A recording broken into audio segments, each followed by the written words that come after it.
মৃত্যুর ফেরেশতার নাম কি? সবাই বলেন তো। আজরাইল একসাথে কয়জনের আত্মা নেয়? হ্যাঁ, একসাথে যদি 100 জন মারা যান তাহলে কয়জনেরটা নেয়? সকলেরটা। এই এলাকার এই মুহূর্তে 10 জন, আমেরিকা 10 জন, পাকিস্তান 10 জন, এই 30 জন এক সময় মারা গেছে। তো আজরাইল কি পাকিস্তানে না বাংলাদেশ না আমেরিকায়? না, এই জন্য ভুল। আপনাদের এই জানাটা ভুল, ঠিক আছে? জানা কি আছে? ভুল আছে, আমি জানতাম এটাই কইবেন।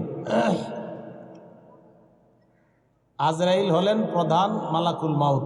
মৃত্যুর ফেরেশতাদের লিডার হলেন আজরাইল। আজরাইলের অধীনে লাখ লাখ কোটি কোটি ফেরেশতা কাজ করে। সুবহানাল্লাহ।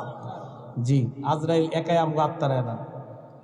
আজরাইল হলো ফায়সালা করে দেয়, দিয়ে দেয়, সাব্যস্ত করে, যাও নরসিংদী অমুক এলাকায় যাও, ওর ওর আত্মা নিয়ে আসো। এক একজন এক এক জায়গায় পাঠিয়ে দেয়। এই আজরাইল প্রধান।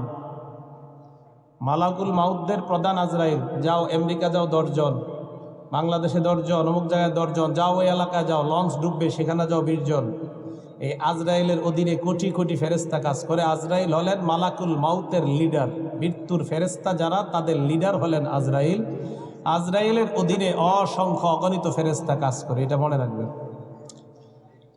এই জন্য আল্লাহ বললেন, তোমাদের মৃত্যু দেয় মালাকুল মাউত, মরণের ফেরেশতা, আল্লাজি ওয়াক্কিলা বিকুম, যাকে তোমাদের সাথে নিযুক্ত করে দেওয়া হয়েছে। কথা বুঝে আসছে?